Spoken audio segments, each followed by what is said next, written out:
May ginagawa tayo dito ngayon na ERQ FI. Ayaw umandar tapos nawawala-wala yung kuryente niya. Ilusog na namin hanggang dito sa harap. Wala naman putol, pero nawawala pa rin ng kuryente. Pati push start medyo nawawala. And yung panel.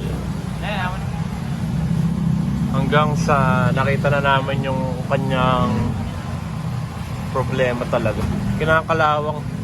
Kinalawang yung mga ano niya rito. Mga connection niya. Kasi napapasok kasi ng tubig to. Ayan, nabasa. Pati sa N ganito. Napapasok siya ng tubig. Kaya nag-lose connection. May natetester pero pag actual, wala, hindi dumadali yung kuryente. Ngayon may kuryente na. Okay, ayos na.